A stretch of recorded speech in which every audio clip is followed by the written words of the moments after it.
The desert air shimmered under the twin suns of Veritas 4, and everything was silent except for the low hum of approaching danger. No one knew how it started. One minute the skies were blue, the next they cracked open with fire. Commander Elias. Gray had just stepped out of the command tent when the ground shook beneath his boots. Dust exploded in the air as a shockwave raced across the camp. The communications tower burst into flames. Cries rang out from the eastern watchpost. It wasn't just an attack. It was a declaration. A war they didn't expect. A war they didn't start. But it had already begun.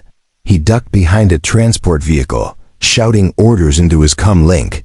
Fall back to Formation Delta. Prioritize evacuation protocols. Medical units prepare for mass injuries. But the signal was jammed. The aliens weren't just firing. They had planned this. They came to wipe them out, not negotiate. Through the smoke, he saw her for the first time. She stood on a ridge, golden armor glowing under the sunlight. White hair fluttering in the wind. Not firing. Just watching. Her eyes met his, calm, steady, sad. Then she vanished as plasma. Blasts rained down around him. The human forces regrouped in a narrow canyon. Blood, dust, and confusion filled the air. No one could explain the attack. The alliance had held for decades. The treaty signed by the elders of both species. But this was no misunderstanding. The alien fleet didn't come to talk. It came with war paint and silence. Elias reviewed drone footage captured seconds before the strike. And there she was again, the same alien woman, standing near the forward base moments before the first explosion. No weapon in hand, no command badge, but her presence meant something. Something he couldn't shake that night as the soldiers counted their wounded and buried their dead. Elias sat alone near the perimeter wall. In his hand, a blurry still frame of her face.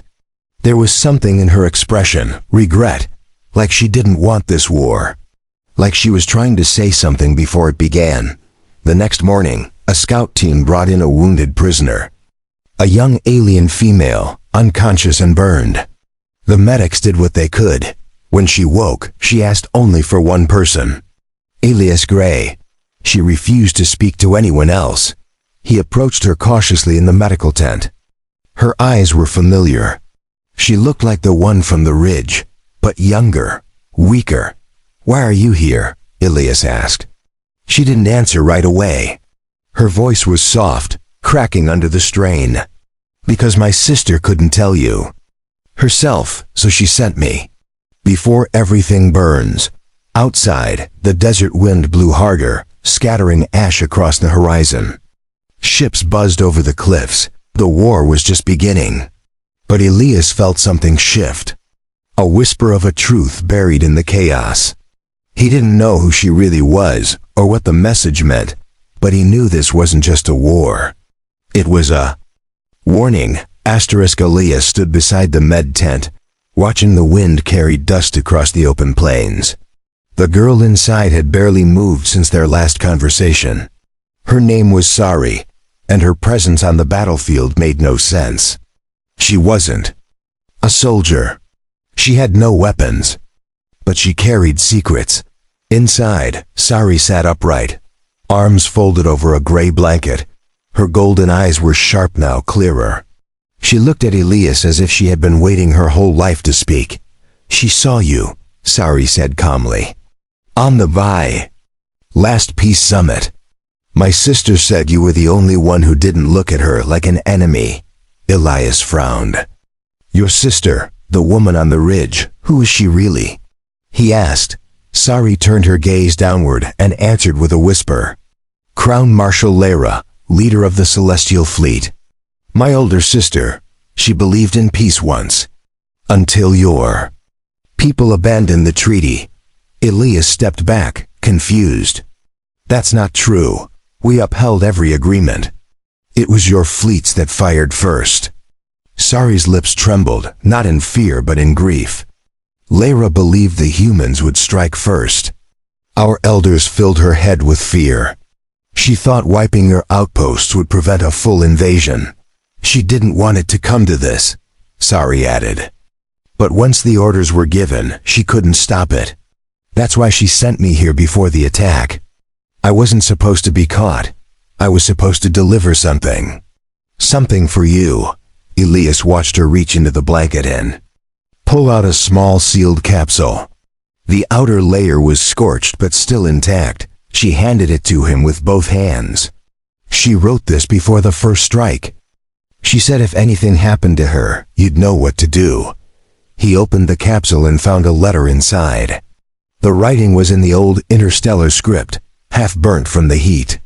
He held it carefully, eyes scanning the faded ink. Lyra had written it not as a commander, but as a woman torn by duty and doubt. I saw the fire in their eyes. The Council only wants victory, but I wanted something else. I saw a future in your world, Elias. I saw a bridge instead of a wall. If I fall before I can stop this war, let this message be my last act of rebellion. Elias lowered the letter slowly. The silence around them felt heavier now. Why didn't she give this to her leaders? He asked. Sari looked away. Because they would have executed her. And now that she's missing, they will never stop. They'll blame her disappearance on your people. And they'll send more ships. At that moment, a soldier burst through the tent flap. Commander, you need to come to the ridge. We found something buried in the rocks. Looks like a signal beacon. Elias rushed outside with Sari following behind. The sun was high, casting long shadows over the canyon wall. At the top of the ridge, buried in stone and ash, was a half-destroyed beacon. It was alien tech, old, but still flickering. It had been transmitting a distress call. That's her code, Sari whispered. Lyra's personal signature. She was here. She tried to send a message, but they jammed it. Someone didn't want it to be heard. Elias turned to her. Then we need to find out what she wanted to say. If she's still alive, we find her. If she's not, then we stop this war with the truth she died for. The wind howled louder now, sweeping across the war-torn cliffs. Below, the camps buzzed with tension. Above, the stars hid the next strike. Elias knew there wasn't much time. But he also knew one thing for sure. This girl, this letter, and that broken beacon were the start of something greater than revenge. It was the start of a mission not for victory, but for redemption. Asterisk. The next morning, Elias stood atop the ridge, staring at the half-buried beacon. Engineers worked carefully around it, trying to extract data from its scorched frame. The signal had been weak, but Sari was right. It carried Lyra's voice pattern. I need a direct uplink to the deep relay system, Elias ordered. If this contains any last messages, we have to amplify them. The Galactic Council must hear her side before the fleets arrive. Sari stood beside him, arms crossed, watching the engineers work.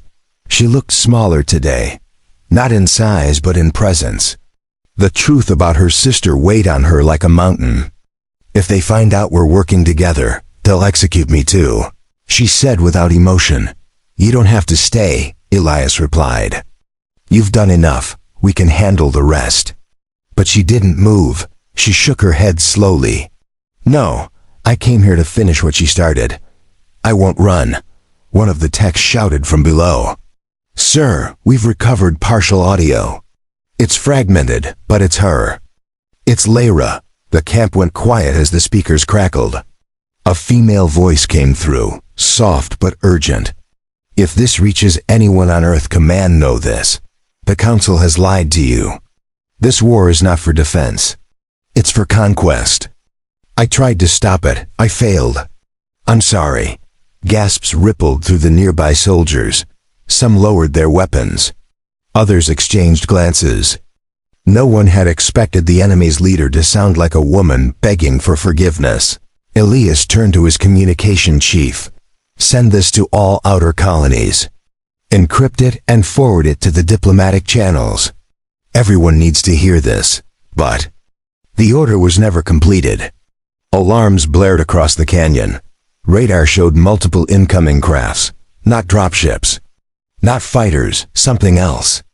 Massive and slow, unmarked, unknown. Elias ran toward the command post. "Give me a visual," he shouted. The screen flickered and focused. High above the mountains, a colossal ship hovered in silence. Black, smooth, and menacing. It was not part of any known fleet. Sari stared at it with terror in her eyes. "That's not ours. That's an execution carrier. Those ships don't land, they purge." Panic spread through the camp. Troops scrambled to position. Civilians were rushed underground. Elias grabbed his rifle and looked at Sari. "Did your sister know this was coming?" Sari looked pale. She feared it. But she hoped the message would stop them. If they're here now, it means someone in the council overrode her commands. They're going to erase everything. "You, me, the truth." Elias clenched his jaw. "We're not running, not yet. We get that beacon fully decoded. We launch it into orbit if we have to. If I die today, I'll die making sure someone out there knows what she tried to do." Above, the execution carrier's underbelly began to glow. Energy pulses spun in rhythm, targeting coordinates locking onto the valley. The countdown to annihilation had begun, but inside the command post, the engineers made a breakthrough. "Sir, we found a secondary log. It's a personal file. Lara's own voice. She's not reading a report. She's talking to you." Directly to Elias Gray. Elias stepped back as the speaker played her final recording. Her voice was shaky but determined. "I don't know if you'll ever forgive me, but I want you to know I saw something in you I couldn't explain. You made me believe peace was still possible. If I disappear, it wasn't by choice. Please, remember me not as your enemy, but as someone who loved what you stood for." The room fell silent. Even the noise from outside faded into the background. Elias closed his eyes. Then he opened them and whispered one word. "Launch." The uplink tower shuddered as the beam fired into the sky. The message had been encoded, sealed, and now launched toward the orbital relay. Above, the execution carrier's glow intensified. Energy pulsed from its core, but the ship didn't fire. Instead, its lights flickered, as if confused or disrupted. For a moment, the ship hovered in silence, then slowly began to retreat. Elias stared at the radar. "Is it backing off?" he asked. No one answered. Even the machines were uncertain. Sari stepped forward and whispered, "Someone's listening." Someone on the other end of that message heard her voice, but the victory didn't last. A smaller vessel broke off from the carrier. Sleek, fast, and marked in crimson. A Hunter-class strike ship, the kind used for silent eliminations. It sped toward their camp like a spear of fire. Elias grabbed Sari by the arm. "You need to go underground now," she resisted.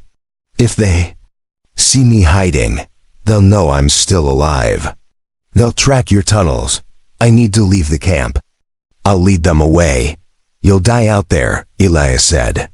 "Let me send a squad with you." Sari shook her head. "No squad can outrun them. But I have one advantage. I know where they're blind." She turned and dashed toward the southern ridge.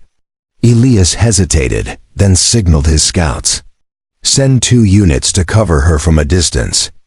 Keep eyes on her, but don't engage unless ordered." The Hunter ship descended. It scanned the camp but found nothing new. With no clear target, it turned toward the valley Sari had entered. And followed, Elias returned to the command post. "Status on the beacon transmission?" One of the techs replied quickly. "Confirmed." The message reached the relay. "We received an echo ping from a diplomatic channel near Luna Prime. They're analyzing it." Elias nodded. "Then we hold the line." We keep this place running until we get a response. And we don't let them rewrite the story. Hours passed. The camp stood quiet, bracing for impact. Night fell, casting blue shadows over the ruined canyon. Still, no sign of Sari, no report from the scouts. Elias couldn't sleep. He sat near the comm unit, staring at the cold screen. Then, just past midnight, a signal came through, weak, distorted, but real. A female voice broke the silence. Elias. It's me. I reached the outer ridge. They saw me, they're coming fast. But I dropped a tracker on their hull. If you still have aerial support, you can finish what I started. Elias jumped up. Lock onto that signal. Prep the drones. Target only the red-marked ship. Ignore everything else. Outside, the drones took flight like glowing insects. Fast and silent. They soared over the cliffs, locked onto the beacon Sari had planted. Within minutes, the sky lit up with a precise flash. Then silence. The red-marked ship disappeared from radar. The hunter had been destroyed. Elias gripped the edge of the console. Sorry, do you copy? But no answer came. The comms fell silent again. Nothing but static filled the channel. He stood frozen. Everyone in the command room watched him. No one dared to speak. Then finally, one of the junior techs whispered, "Sir, what now?" Elias took a deep breath. "We wait. If she made it out, she'd find her way back. And if not, then she gave us one more day to survive." He stepped outside into the wind. Under the star-soaked sky, wondering which light might be her return signal. Asterisk. The sun rose over the canyons, casting golden light across the broken camp. Elias stood at the edge of the landing platform, eyes fixed on the horizon. Still no signal from Sari. No word.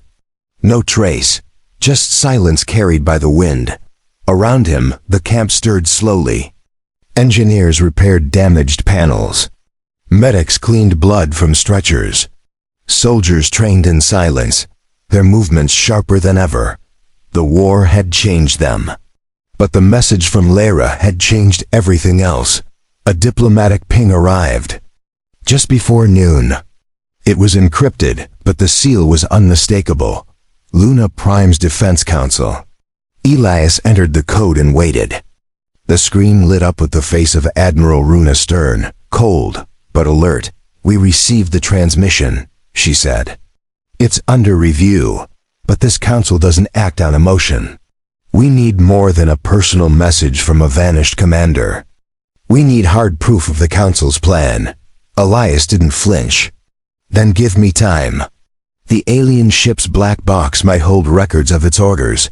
If I recover it, will the council listen?" Admiral Runa studied him, then nodded once. "You have 48 hours. No more. After that, we launch a full counterstrike. If you're right, you'll prevent a war. If you fail, you'll be the first to burn." The signal ended. Elias stepped back, heart pounding. 48 hours to change history. Or die trying. He summoned his squad. "Prep for an extraction mission. We're heading into the crash zone where the hunter ship went down. Our target is the flight core. We move fast, no wide engagements. In and out, the valley where the ship had crashed was still smoldering. Wreckage steamed in the morning light. Blackened trees leaned at odd angles. Elias and his team moved through the ash like ghosts. They reached the core quickly. It was lodged in a deep crater, half buried, but intact. Elias knelt beside it and removed the data spike. "This is it," he said. "Let's get back, just..." Then, a faint sound reached their ears. A soft, steady breath. A figure limped from behind a boulder, covered in dust. Blood down one arm, but alive. "Sorry." Elias rushed to her side. "You're alive." "How?" She smiled faintly. "They caught me. I escaped during the crash. Hid in a crevice all night, but I never lost the signal. I knew you'd come here." He supported her with one arm. "We, have what we need. We can stop the war, but we need to move. More drones will come. This zone won't stay cold for long. As they made their way back to the camp, the sky began to darken. Not with clouds, but with the shadows of approaching ships. Warships, carriers, dozens of them. The countdown had begun, back at the command tent. Elias inserted the spike into the system. Data poured across the screens. Audio logs, battle orders, council transmissions, all proving one truth. The war was not defense. It was extermination. The entire room stood in silence. Sari leaned against the wall, weak but smiling. She was right. Lyra was right. This truth can save them all. Elias sent the files to Luna Prime. Within seconds, they were acknowledged. A new signal arrived. This time, not a cold command, but a message of hope. Transmission received. Counter-Strike paused. Diplomatic channel opened. Prepare for contact. Outside, the warships halted in the sky, engines cooling. Guns deactivated. For the first time in weeks, peace was possible. The sky remained still as both human and alien warships hovered in silence. Tension spread across the valley like thick fog. Soldiers kept their hands close to weapons, unsure whether to trust. The pause or prepare for a final strike. Inside the command tent, Elias stared at the blinking console. A live signal from Luna Prime was coming through. This time it wasn't just a recording. It was a live diplomatic request. Two faces appeared on screen, Admiral Runa and a cloaked alien elder from the Celestial Council. Elias stood firm. You've seen the truth. You've heard Lyra's voice. Are you ready to end this? He asked. The alien elder spoke first. We did not authorize her to speak for us, but her words are now echoing across our people. There is unrest. There is doubt. Her message cannot be silenced. Admiral Runa nodded slowly. And on our side, the people demand answers. We will not fire unless provoked. We are open to talks. But if any ship moves to strike, we respond without hesitation. The alien elder looked into the screen. We will recall the execution carrier, but Lyra must answer for her actions. Alive or not. She was our commander. Elias hesitated. She's missing, presumed dead. But what she wanted is clear. She wanted peace. If either of you truly listen, then act like she's watching now. The transmission paused. Then both screens went dark. The message had been sent. The decision was now beyond the battlefield. Elias stepped outside. Soldiers looked to him for orders. Pilots waited near their ships. Medics tended to the last injured from the Ridge assault. And at the edge of the field, Sari sat alone, gazing up at the silent sky. He walked toward her. She didn't turn her head but spoke softly. They're going to erase her name, aren't they? Elias sat beside her. Maybe, or maybe they'll remember her as the one who refused to be a puppet. Either way, she gave us a chance. And you gave us the rest. She glanced at him. Then what now? Before he could answer, a ship descended from the sky, small, smooth, civilian class. It landed near the base without shields up. A white flag shimmered under its cockpit. A single figure stepped out. A courier from the Alien Council. In his hands was a metallic box. He walked slowly toward Elias and Sari. This was recovered from the ridge 3 days ago, hidden beneath a fallen cliff. It belonged to Lyra. We believe it was her last request. Elias took the box and opened it. Inside was a letter sealed in crystal, and a small gold pendant shaped like a star divided in two. Her family crest. He handed the pendant to Sari. Her fingers shook as she held it. She knew she wouldn't survive. But she still believed someone would listen. She still believed in you, Elias nodded. And we did. The sky above began to shift. Warships pulled away. A formal message played across every screen. Ceasefire confirmed. Treaty discussions opened. All forces ordered to stand down. For the first time in weeks, no gun was raised. No engine screamed. Just wind across the field and the sound of voices returning to life. Peace had begun. Asterisk. The camp had changed. There were no more sirens or fire drills. Instead, tables were set, tents were cleaned, and voices filled the air again. The soldiers who once feared the sky now looked at it with calm eyes. The war was not over, but for the first time, it had. Paused to breathe. Elias walked through the outer fields, boots crunching over dry earth. In his pocket, he still carried Laura's letter. Not because he needed to read it again, but because it reminded him of the cost behind every peaceful day. Sari had healed enough to walk without help. She now worked in the recon tent, organizing satellite reports and gathering updates from both sides. She rarely spoke of her sister anymore, but Elias saw the way she stared at the stars each night. One afternoon, a transport ship arrived at the landing bay. A council diplomat stepped out holding a scroll in one hand, a tablet in the other. He approached Elias with a slight bow. The treaty is ready for signing. But the council requests one thing, a name. For the peace they nearly destroyed. Elias didn't hesitate.